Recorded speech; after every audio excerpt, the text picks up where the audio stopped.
चीन भारत के खिलाफ एक के बाद एक नई चालें चलता रहा है। लद्दाख में अब तक मुंह की खाने को मिली तो अब चीन ने हिंद महासागर के रास्ते भारत के खिलाफ साजिशें रचना शुरू कर दिया है। इस मामले में उसने पहले श्रीलंका को फंसाकर हम्बनटोटा पोर्ट अपने कब्जे में किया, जिसके बाद वो भारत से केवल 290 किलोमीटर दूर कोलंबो पोर्ट सिटी बनाने में जुटा है, जो भारत के लिए बड़ा खतरा है। हालांकि चीन इतने से ही नहीं रुका है, बल्कि अब वो समंदर में एक साथ 2 दैत्य उतारने जा रहा है, जो भारत के लिए सबसे बड़ा खतरा है।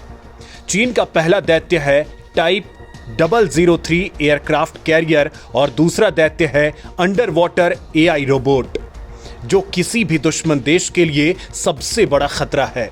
लिहाजा इन दोनों के बारे में मैं आपको बताता हूं। पहला है टाइप 003 विमान वाहक युद्धपोत। यह अमेरिका के बाद किसी दूसरे देश के पास पहला दैत्याकार युद्धपोत है। चीन के पास इससे पहले 2 विमान वाहक युद्धपोत मौजूद हैं, जिनके नाम हैं लियोनिंग और शानडोंग।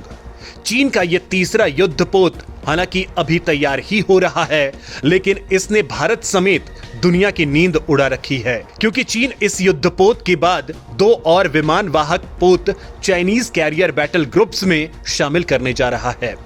रक्षा विशेषज्ञों का कहना है कि दुनिया ने चीनी नौसेना यानी PLA नौसेना की महत्वाकांक्षाओं को कम आंकने की कोशिश की है।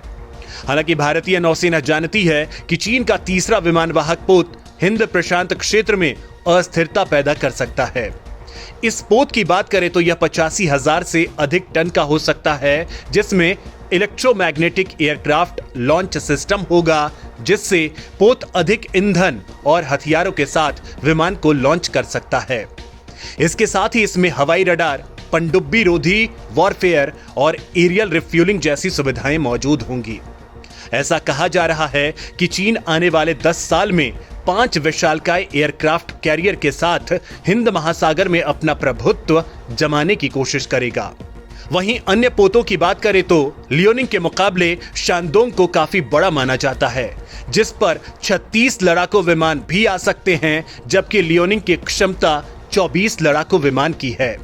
अमेरिका का ऐसा मानना है कि CBG को लंबी दूरी वाली बैलिस्टिक मिसाइल से टारगेट किया जा सकता है। खैर, ये बात हुई चीन के एयरक्राफ्ट कैरियर की, तो चीन ने इसे साथ ही समंदर में शांत रहकर दुश्मन युद्धपोत को खाक करने वाला अदृश्य रोबोट भी बना रहा है। बेहद खतरनाक है चीन का अदृश्य under water robot.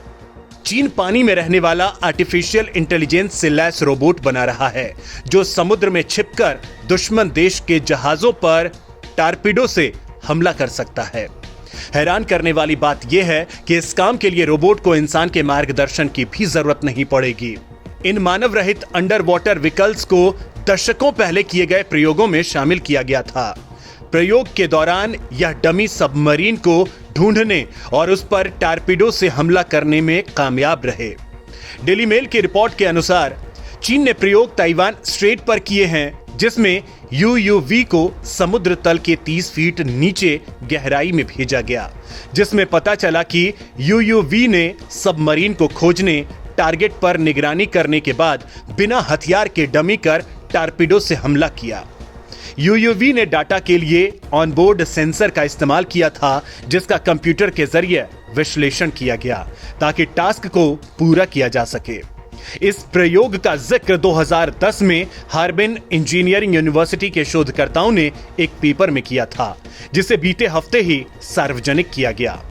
Professor Liang गुओलोंग के नेतृत्व में वैज्ञानिकों ने लिखा है, भविष्य में पानी के नीचे युद्ध की जरूरत मानव रहित वाहनों के विकास के लिए एक नए अवसर लाती है। वहीं जिस ताइवान स्ट्रेट पर चीन ने ये प्रयोग किए हैं, उस पर वह अपना दावा करता है। रोबोट को लेकर भी जानकारी ऐसे वक्त में सामने आई है जब हाल ही में चीन ने जापान को ताइवान की रक्षा के लिए अमेरिकी सेना के साथ शामिल होने की पेशकश के खिलाफ चेतावनी दी थी। चीन के सरकारी अखबार ग्लोबल टाइम्स के एक कॉलम में कहा गया कि अमेरिका के साथ चीन से ताइवान की रक्षा करने की बात कह के जापान अपनी खुद की कब्र खोद रहा है। इसमें जापान को चीनी सेना के खिलाफ शक्तिहीन बताया गया और चेतावनी दी गई कि वह बीजिंग की रेखाओं को पार न करे। वहीं यूयूवी की बात करें तो इनका इस्तेमाल पहले से ही कमर्शियल शिपिंग कंपनियां कर रही हैं, लेकिन इनका कभी युद्ध में इस्तेमाल नहीं हुआ।